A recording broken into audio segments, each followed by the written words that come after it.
વિદ્યાર્થી મિત્રો, ધોરણ 10ની અંદર આપ સૌનું હાર્દિક સ્વાગત છે। ગયા પીરિયડમાં આપણે જોયું હતું ગ્રાહકોની ફરજો અને ગ્રાહક સુરક્ષાના ઉપાયો। આજે ગ્રાહક મંડળો કે ભાઈ આ અધિનિયમન હેઠળ તાલુકા, જિલ્લા, રાજ્ય અને રાષ્ટ્રીય કક્ષાએ સરકાર માન્યતા પ્રાપ્ત ગ્રાહક મંડળો સ્થાપવામાં આવેલા છે કે ગ્રાહકોને પોતાના હિતોને અધિકારોનું રક્ષણ કરવા માટે 1986માં ગ્રાહક સુરક્ષા અધિનિયમન બનાવવામાં આવેલો છે, જેમાં આપણે ભાઈ 15મી માર્ચના દિવસને રાષ્ટ્રીય ગ્રાહક અધિકાર દિન તરીકે ઉજવવામાં આવે છે। તો આજે ગ્રાહકો માટે ગ્રાહક મંડળોને માહિતી અને માર્ગદર્શન પૂરું પાડવા માટે ગ્રાહક સુરક્ષા ઇનસાઇડ ધ કન્ઝ્યુમર દ્વિમાસિક મેગેઝિન, ગ્રાહક મંચ જેવા માસિક, દ્વિમાસિક મેગેઝિનોને સામાયિકો પ્રકાશિત કરી ગ્રાહક જાગૃતિ ફેલાવવાનું કામ કરવામાં આવે છે। તો એના માટે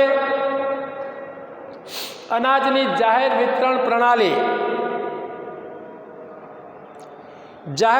પ્રણાલી મારફતે વ્યાજબી ભાવની દુકાનો દ્વારા નિયમિતપણે સારી ગુણવત્તાવાળો માલ નિયત જથ્થામાં રાહત દરે અનાજ કે અન્ય વસ્તુઓ પૂરી પાડવામાં આવે છે। ગરીબ લોકોને ખુલ્લા બજારના વધુ ભાવ લેવાના, હલકી જાતના ગુણવત્તાવાળા માલ સામાન કે ઓછી માત્રામાં મળતી ચીજ વસ્તુઓ દ્વારા થતા શોષણથી બચાવે છે। તો વેપારી ભ્રષ્ટ રીત રસમો સામે જાહેર વિતરણ પ્રણાલી દ્વારા અંકુશ રહે છે, જેમાં તોલમાપ અને ચીજવસ્તુઓની શુદ્ધતાને પ્રમાણિત કરતું તંત્ર કે ભાઈ દરેક ગ્રાહક એવું છે કે પોતે ખરીદેલી વસ્તુ પૂરા તોલમાપની અંદર હોય। કેટલીક કાયદાધીન સંસ્થાઓની સ્થાપના કરી જે ઉત્પાદકો દ્વારા તૈયાર થયેલ માલ સામાન કે વસ્તુઓની ગુણવત્તા, શુદ્ધતાની તપાસણી, ચકાસણી કરી એને પ્રમાણિત કરવાનું કામ જે કરવામાં આવે છે એ આ જુદી જુદી સંસ્થાઓ દ્વારા કરવામાં આવે છે। સરકારે ગુણવત્તાનું નિયમન કરવા માટે 1947માં ISI નામની સંસ્થાની સ્થાપના કરી ઇન્ડિયન સ્ટાન્ડર્ડ ઇન્સ્ટિટ્યૂટ નામની સંસ્થા સ્થાપી, જે 65થી 1986માં એનું નામ બદલીને BIS અપાયું છે, બ્યુરો ઓફ ઇન્ડિયન સ્ટાન્ડર્ડ નામ અપાયું છે, જે યોગ્ય ગુણવત્તા ધરાવતા વિવિધ ઉત્પાદકોને ISI માર્કો વાપરવાની છૂટ આપે છે। આપણે જો ISI માર્કા વિશે જો શંકા જાગે તો એના માટે વડોદરા, રાજકોટની અંદર એના માટેની કચેરીઓ આવેલી છે। ખેત પેદાશ ઉપર આધારિત વસ્તુઓ ઉપર એગમાર્કનો માર્કો લાગે છે। ખેતી ઉપર આધારિત ચીજવસ્તુઓ, વન પેદાશો, બાગાયતી કે પશુ પેદાશોની ગુણવત્તા માટે એગમાર્ક લગાવવાનો કાયદો ખેતીવાડી ઉત્પન્ન બજાર કાયદો 1970નો હતો। તો ભારત સરકારના ડિપાર્ટમેન્ટ ઓફ માર્કેટિંગ ઇન્ટેલિજન્સ સંસ્થા દ્વારા એગમાર્ક વાપરવા માટેનો પરવાનો આપવામાં આવેલો છે, જે BISના નજીકના પ્રાદેશિક કાર્યાલયમાં એના અંગે ફરિયાદ કરી શકાય છે। ત્યાર પછી સોનાની અંદર દાગીનાની ખરીદી કરતી વખતે પણ BIS માર્કાની સાથે સોનાની શુદ્ધતાનો નંબર 916 એટલે કે 22 કેરેટ સોનાની શુદ્ધતા દર્શાવતું માર્ક સાથે હોલમાર્ક કેન્દ્રનો લોગો હોય છે। જે વસ્તુની અંદર હોલમાર્કિંગ થયું હોય એ વસ્તુ ચિહ્ન 2008 ઉપરાંત જ્વેલરી બનાવનાર અને વિક્રેતાનો લોગો શુદ્ધતા અને ગુણવત્તાની ગેરંટી આપે છે. હોલમાર્ક. તો આજે વિવિધ પ્રકારના FPO કે જેની અંદર ફૂડ પ્રોડક્ટ ઓર્ડર FPOનો કયા માર્કો લાગે છે? જામ, ફ્રૂટ, જ્યુસ અને ટીનમાં પેક કરેલા ફળો અને શાકભાજીના ઉત્પાદકો ઉપર આ માર્કો લગાડવામાં આવે છે.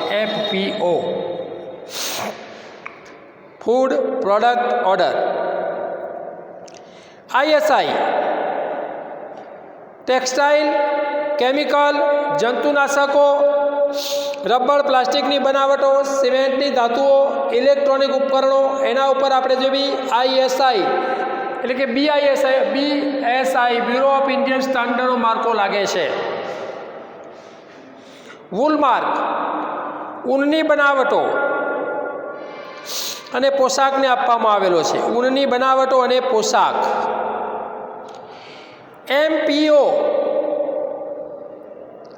જેની અંદર માર્કો માંસ, મટનની પેદાશો અને તેમાંથી બનેલી બનાવટો માટે વપરાય છે.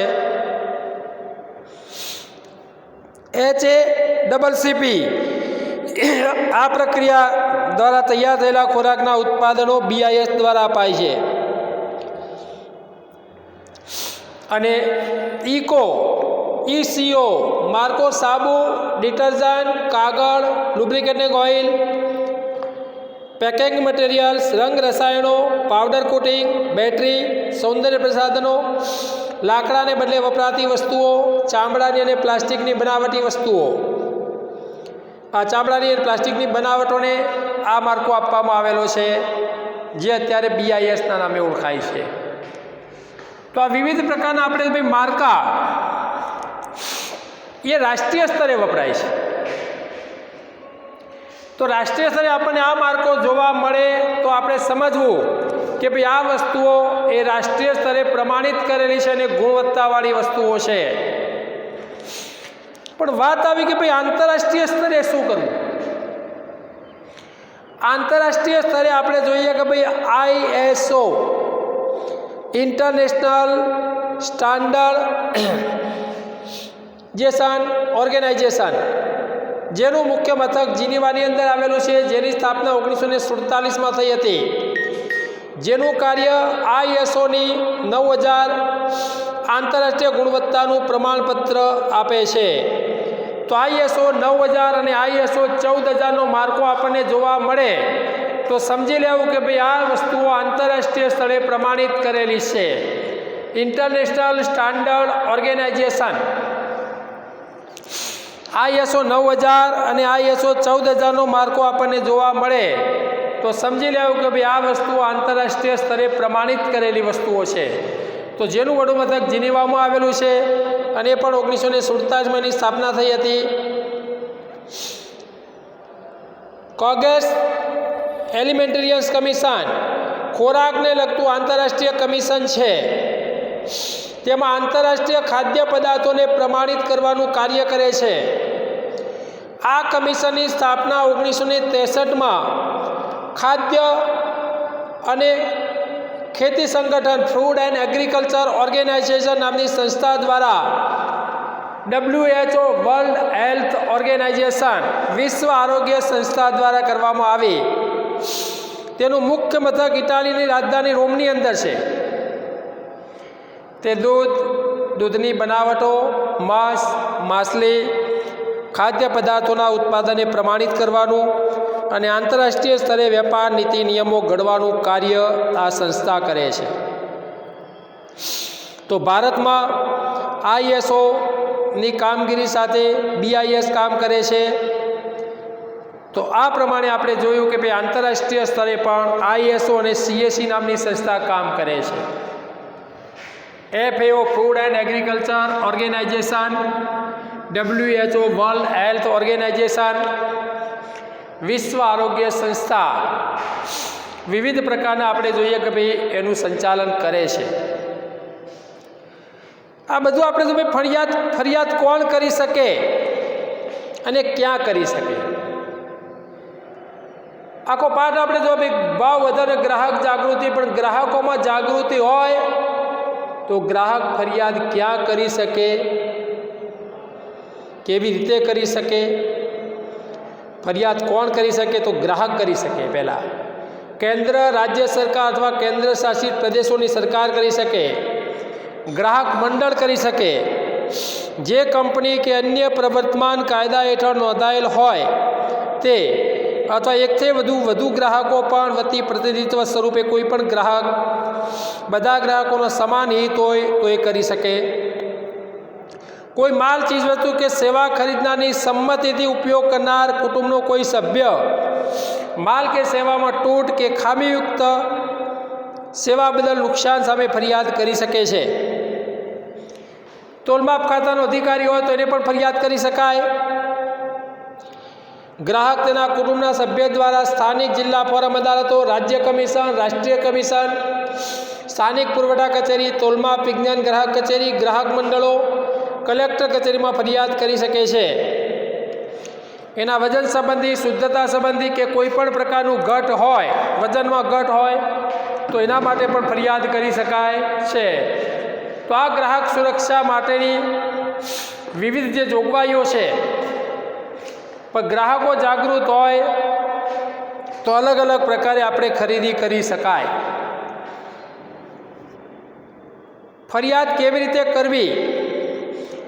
ફરિયાદ માટેની અરજી સરળ, સ્પષ્ટ અને સાદી સરળ ભાષાની અંદર ટાઈપ કરીને કે હસ્તાક્ષરની અંદર કે ઈમેલથી થઈ શકે છે.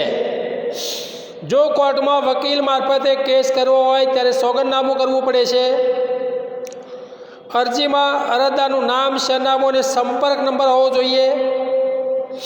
ફરિયાદનું વિગતપૂર્ણ વર્ણન, ફરિયાદ માટેના કારણો સ્પષ્ટ લખવા કે કયા કારણસર તમે ફરિયાદ કરી છે. આરોપ સંદર્ભે કોઈ આધાર, પુરાવા કે દસ્તાવેજો હોય તો તેની પ્રમાણિત નકલો બીડવી. ક્યારે પણ મૂળ પુરાવા આપવા નહીં, ઝેરોક્સ નકલો બીડવી. બિલની કાચી પાકી રસીદ બીડવી. જો પેમેન્ટ ચેકથી કર્યું હોય તો તેની વિગત લખવી.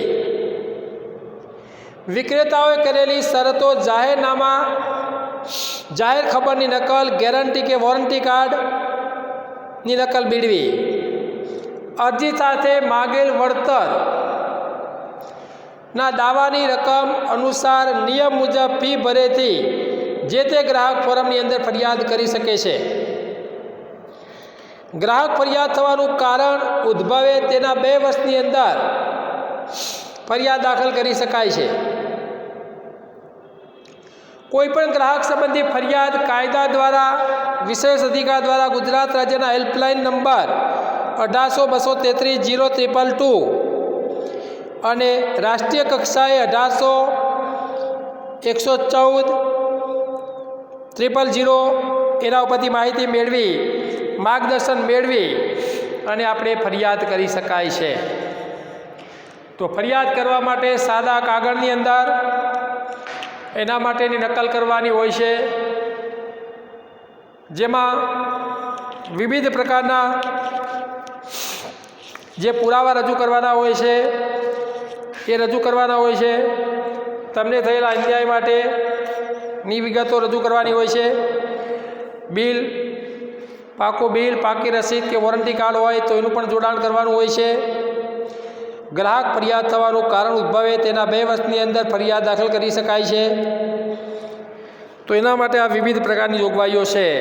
તો આ પાઠ આપણો અહીંયા પૂરો થાય છે વિદ્યાર્થી મિત્રો.